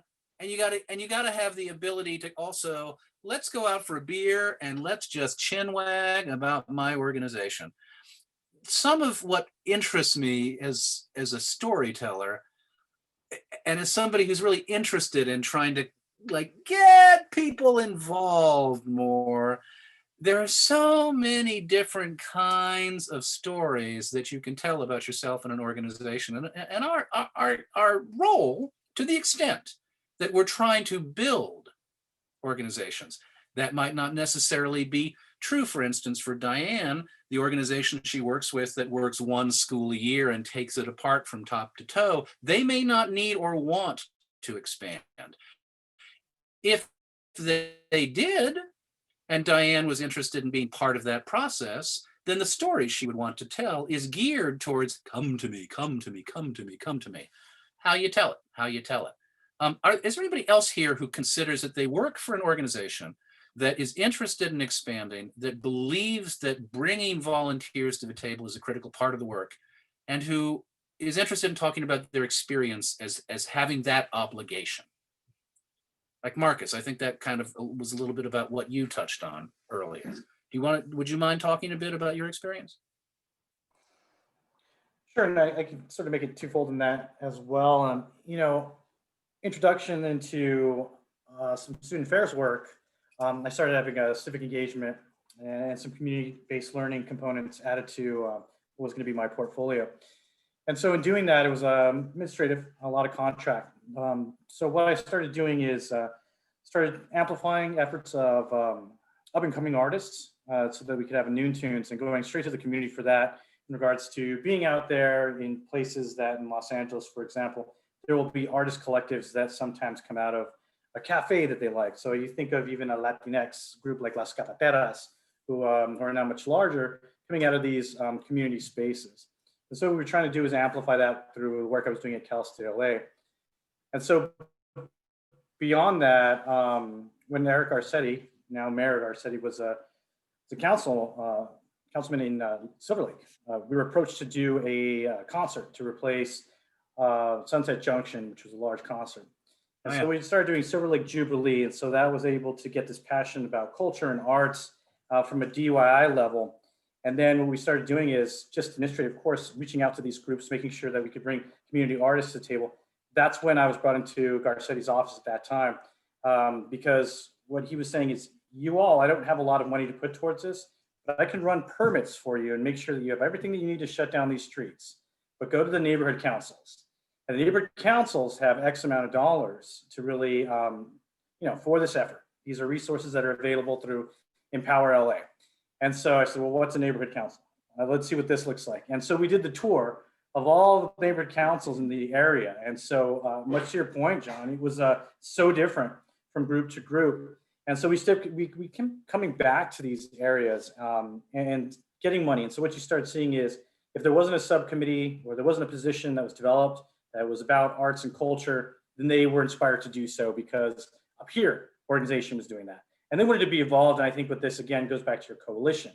And so they wanted to be some part of something that was for the community, from the community, and they wanted to sponsor something like that. And so after doing that for a few years, I said, well, I feel like I have to pay it forward and give my time. And so I sat on the Los Feliz Neighborhood Council for, 7, 8 years. And so served, of course, in arts and culture as that representative, but then moved over to education and tried to give other people opportunities to come in. So I'm still connected, and that's why I was so interested to see, it's one of those things you have to let go to. If you do transition in your life to something else, another interest, things will not always be done the way that they were done when you were there in a leadership position. And so I think that has been challenging as well. Like, you build all of this coalition, you build these meaningful partnerships, and then you leave your position, and then you sort of do a different pivot in a different direction. And that's all good too, because as long as there's that outreach component. But I think too that what I've tried to do is still manage what those connections have been. And even though things might change in regards to my position on a neighborhood council, I'm now, assistant dean of students at Occidental College, quite recently looking at community-based learning and community engagement. So how do I create a pipeline there with maybe some partnerships that our relationship is evolving as well? So I think giving yourself room with your partnership and your networks as well has been a way for me to stay connected and involved with people, groups, and not-for-profit organizations that continue to inspire me. I just work with them in a different way. So I'd offer that. That's a really great point. And you're absolutely right. I mean, any of us who work for not-for-profits, be as volunteers or as staffers, we're carrying a baton, and we know we're going to pass the baton. And when you pass the baton, you don't know what's going to happen when you're gone. You hope you've done your bit to keep the organization alive and thriving. But the network you have, the network of your friends and your relations and your pals and the people you know, that you carry with you for as long as you wish to. And to that extent, I think everybody's job, to a certain extent, as somebody who is interested, which is the predicate for this entire conversation. I assume an interest in giving back to the community. I assume a desire to be very actively involved in the community. There's an organization that you work with, and then there is a network, and that's your network. The network of people who love you and care about you, who listen to you, and that are interested in your point of view, that you have the ability to cultivate till the end of time, till the end of your time. And that's something that I think some of us, we can always lift our game in that way. We're shy. I'm always struck by how shy people are at expressing their passion for what it is they do. When I think in life, when people are passionate about something, it's really engaging. I want to lean into somebody who's passionate about what they're doing. I'm fascinated by those stories. I sometimes think, to me, if there's like a bottom line that I'm always kind of like Johnny Appleseed about, it's speak, tell. You have nothing to lose by sharing your passion for the work you do, especially if it's tied to a specific organization that could use the help. Other folks who haven't had a chance to speak, or maybe are shy and aren't speaking. Let's see, I got a couple of things. Veronica,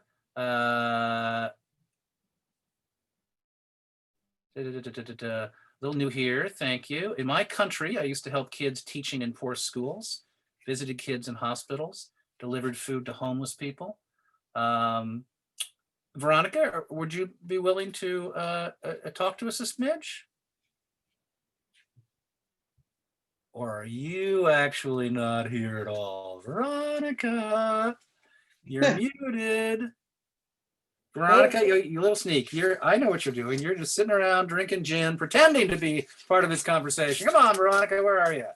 All right, I'm here. Veronica, would you be willing to chat with us a little bit? I'd love to hear about your experience coming from another country to the US. Are you volunteering here in any capacity?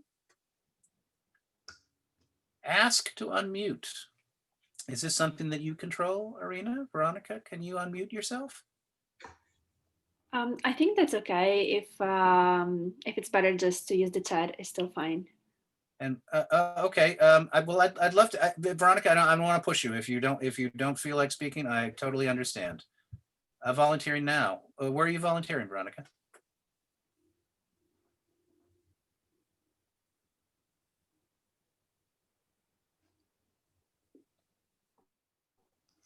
I'm just interested in finding out whether or not that impulse of yours to volunteer and do some amazing things, helping kids, teaching in schools, et cetera, et cetera, et cetera. Is that still animating you? Children's Hospital LA Online. Cool. What do you do for the Children's Hospital?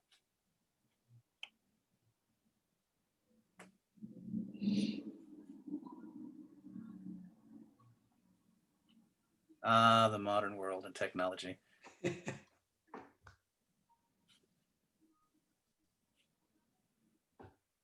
I don't mean to put you on the spot, Veronica, so I'm not going to belabor it. If you prefer not to chinwag, I absolutely get it. Anybody else, though, who hasn't had a chance to participate or speak? I don't know whether or not I'm seeing everybody who's a member of this group or not.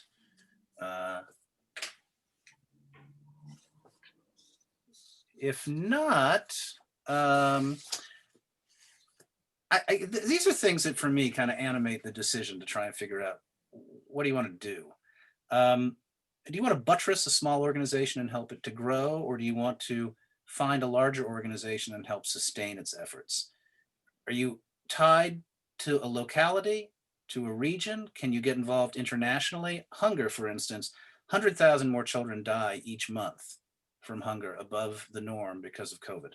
And millions of people are essentially falling off a ladder of development because of what's happening around the world.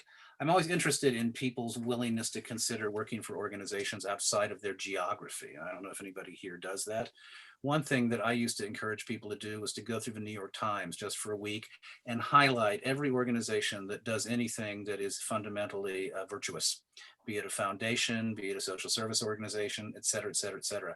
There are so many organizations that we're not even aware of that are working all over the world that can use our support and our help. Again, I don't want to try and force anybody to speak if they're not comfortable. I'd kind of hoped that maybe some people might want to talk a bit about their experiences. If that's not the case, I think I will wrap this up a little early, but I'll close it by encouraging people to conquer that resistance a bit. Some of what we are here to do as human beings on this earth is to give our best whack to helping other people. And there's no way to do it if we hide our light behind a bushel basket.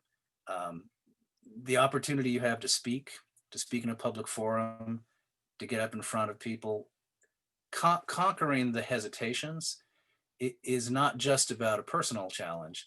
It's about a challenge to what you can do to help an organization or a cause you care about. And I think that's one thing that I feel, yeah. Stephanie, were you raising your hand? Hi. Jump in. Hi, Stephanie, how are you? Hi. Yeah, I work with an organization called the Art of Living Foundation, which is a global nonprofit that's dedicated to creating a stress-free, violence-free society through the use of meditation, yoga, breathing techniques, daily knowledge and wisdom and that sort of thing. How did you find it? How did that grab you? I came to that because there's a basic course that we have a basic breathing technique that we teach, and I was dealing with a lot of health issues at the time, and I was seeing a specialist who dealt with chronic pain who recommended that I try this course, that I try the breathing technique to see if it would have a positive impact for me. So I took the course, and over time doing this breathing practice on a daily basis, it started to have a really positive impact on my life. And so I just started to very kind of slowly get involved. I think I have some similarities in my past to what Diane was talking about. And I slowly started to get involved and kind of went from just, showing up early to help set up for the weekly group meditations to getting more and more involved and eventually running events. We have a center in Los Angeles. So it was a very, in the beginning, kind of slow progression for me. And then I sort of dove in. Mm-hmm. How long have you been involved? About 4 years. So it's a home now. Yeah, it definitely has become a home. It's a little different now in the past year with COVID because our center has been closed and we've gone online. So it's very, very different, but it's definitely been a home for me. Did you make a choice, or one way or the other, conscious choice, to advance yourself into the discussion to participate in how the organization grows on a macro level, or was it a choice to sort of avoid being part of that conversation? Like going to board meetings or getting to, I think in the beginning I was just sort of on the fringes of that and getting involved in more specific events. And then I was sort of dragged into it without really making an intentional choice. Mm-hmm. And that was an interesting process. I'm currently the co-director of our local LA center, and that wasn't something that I was really looking for. What was just sort of handed to me. Mm-hmm. So that was a really interesting process, because I think actually the way that I had approached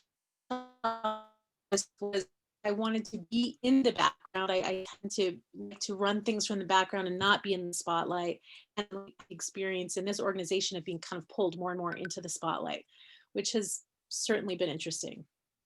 I'm curious, because when you say it's interesting, you are on balance. Do you feel like that has been of value to you and the organization, or where are you sitting on that spectrum? Because that's always one of the great challenges to all of us as volunteers. It's drawing the line between, whoops, my own personal mission creep. On the other hand, the more I'm asked to do, the more I feel I'm really taking a big role in an organization I care about. Where does that sit with you? I think it's both. I think that's a really good point. And I think that for me, it's certainly been fantastic for my personal growth. And from what I can tell and the feedback that I get, it's also been really good for the organization and for for the foundation locally, is that at least other people seem to feel that I do really contribute a lot by being involved at that level. And I know for me personally, getting out of my comfort zone and having to constantly learn and grow and challenge myself has been really invaluable. And is this an organization that puts an emphasis or feels like there is value in bringing people in? Does it want to introduce itself to? What role do you feel you play in that process? And do you feel the organization has kind of been able to articulate methods to serve that end? I think we are primarily volunteer run, which is kind of a tremendous thing. And that's a driving force. Is there's a mission to get people involved in the organization. And I think that one of the things I did very early on naturally was sort of connect people, not so much recruiting people, but people who wanted to get involved, connecting them with, oh, there's a need here. What are you interested in? Oh, okay, that could fit in here. And that's something that I seem to naturally do. I do feel like there's a lot of get people involved. And then at least locally, we sometimes have trouble actually doing it. So we want to get people involved, but that sometimes doesn't actually manifest, at least on the local level. It's different in different places because we're global, But in Los Angeles, I think for me, that's where I sometimes kind of get tripped up with, or Yeah. get tripped up. The idea that you throw a net and you maybe catch one fish for 9 that actually require a lot of work, but nobody actually sticks around. Yeah. Can I ask you, if you're willing to talk about it, what are some of the mechanisms that you use to kind of make the determination that somebody is going to, actually show up and actually dig in? Do you kind of have a set of processes by which you kind of fish or cut bait with people who come forward? We don't really. I think that what we have, or at least, and I'm speaking more to when we were physically open, is we kind of have different levels. We have certain events that we know a lot of people will come and get involved in. But I think more sort of on a day-to-day basis, that was one of the challenges. Something that I found really challenging is how to figure that out, and how to know that if someone says, okay, I'm going to be there, that then they will be there and we can count on them. And that is something that still, I think, for me personally, I'm struggling with. How can we, in my current role, do that better? How do we really get people involved and create that, or support that passion, and then find ways to feed it? I think one of the things that has happened, at least what I've seen over the past few years, is we get a handful of people who are really passionate and really interested, and then they end up doing so much that they tend to kind of get burned out. Burned out, yeah. And that's something that I experienced early on and took a step back and then found a way to better balance for me. And it's constantly, for me, how can I buffer someone else from having that experience, but still support them so that they can get involved in and support that passion, and so that they feel like they're making a difference in whatever way works for them. Yeah, that's a really, really great and critical and important point for any not-for-profit, and for anybody who's involved in a not-for-profit on any level. That challenge of avoiding burnout and working with people in a way that kind of recognizes when burnout is coming for them, so you kind of have the ability to do what you can to catch it before it blows them out of the water. It's really, really hard. I know that we struggle with that too. I think having as many different ways as is possible for somebody to be involved, so that they can move from level to level, from a level where they can up the ante if they want, into a different set of processes that maybe allows them to stay connected, but doesn't say bye-bye.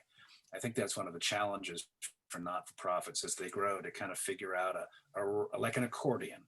I always kind of think about a not-for-profit as an accordion that can accordion out when it has the money and the staff and the volunteers and do more things, and has the ability to accordion in based on all sorts of things, including burnout. I've been with this organization for 4 years, and we've lost people that I would have thought were absolutely critical, but because we built a big enough, a big enough superstructure, we were able to find people to step in. And I'm just always, forgive me, I don't mean to be, and I'm going to wrap it up. But one of the things that I think is really, really interesting, when anybody is connected to an organization that they love and they want to support, the nature of how they can help sustain the processes that allow an organization to survive. I think it's one of the greatest gifts we can give to a not-for-profit or a community group, is let me have a conversation with the leaders about how you can survive by making the structure better. And I kind of close with that. So thank you all so much. I'm sorry I gabbed and gabbed and gabbed and gabbed and gabbed, but I guess that's why I'm here. So thank you all for having me. Any last questions or comments or anything? Well, John, first of all, I'd like to thank you for your overview of your organization and the concept building of volunteers to bring food justice. All your comments, all your hard work is so appreciated. Before we close, if anybody have the desire to get into contact with John, you have his email. If you have the desire to donate to John's organization, the Hollywood Food Coalition, please do that. And if you have the desire to donate to Hunger Free America, you can do that. Go to our donation page, and we will post that in the chat.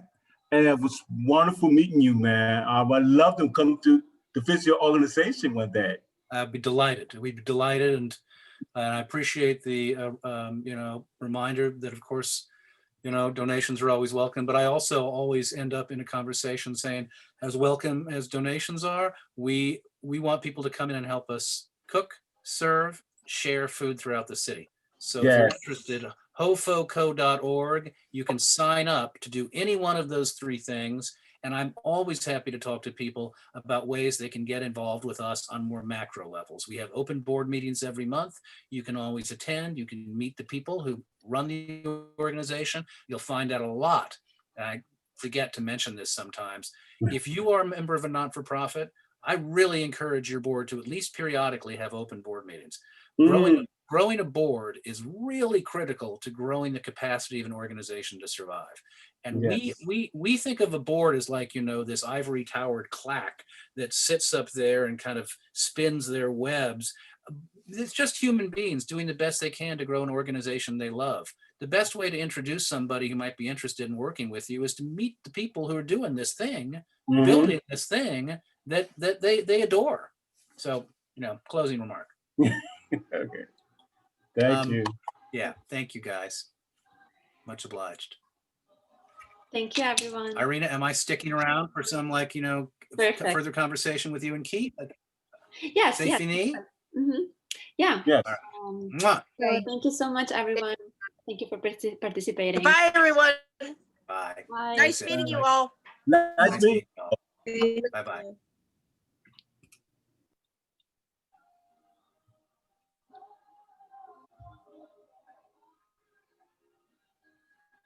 Oh, John left. We both said that. He just But said think that. about, we can chat a little bit after everybody Yeah, of leaves. course. There are a couple of people here. Yeah.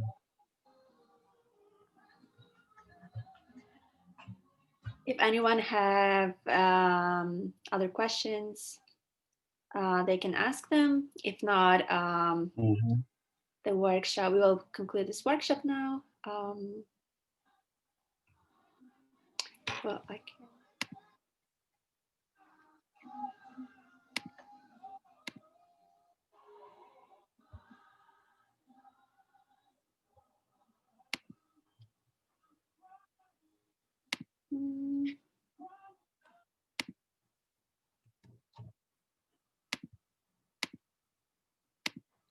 One more.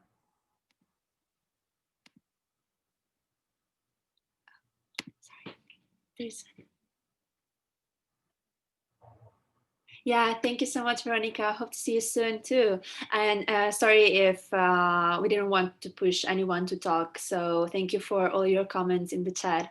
It was great. And yeah, have a nice day, evening, wherever you are. Bye.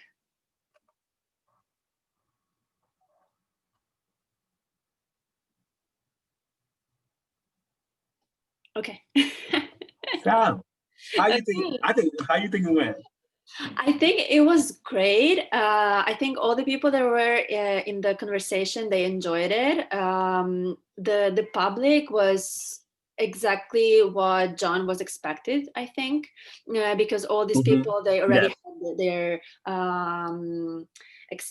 experience, in volunteering and organizing communities. So I think the discussion really provided them a lot of insights for their future work. How did you feel? Did you like it? I feel like it was a lot of Yeah, talk. I like it. Yeah, and I, the comments that I made would get people more engaged in the conversation, because a lot of people are just laid back, very like, but it was really good. He's worth it. He reminded me of Jim, not Jim. Oh, our CEO. Joel, yeah. He reminded me so much of Joe, because he's very joking, but worth of information, a lot of information. Yeah. So I think it went well. Thank you for being on with me. Thank you so much for being here and for talking about HFA and your questions, sharing your story. It was really great. Thank you so much for being so much engaged, for have been so much engaged in this conversation. And you made me feel so comfortable. Thank you so much. Of course. I hope to see you soon in the office. All right. Maybe, when the situation. I know. I know we have to. Maybe we could meet once the restaurant's over. We can meet for lunch or something. 'Cause Oh, we are already I'm planning on. that. You know where Malcolm X? Right. You know where Malcolm X is at? Yes. Mm-hmm. I live like 1 block off Malcolm X, and that's Wow. Restaurants Road. Yeah. Yeah, So I many know the restaurants area. on the block. Yeah, of So course. yes, we can have Situation will be lunch. better. We'll be here. We are neighbors. Hey, well, yes. Much love. Thank you so much. Thank you. Have a nice I'm evening. going to eat. I am starving. Me too. Me the same. Bye-bye. Bye. Have a good dinner. All right, bye.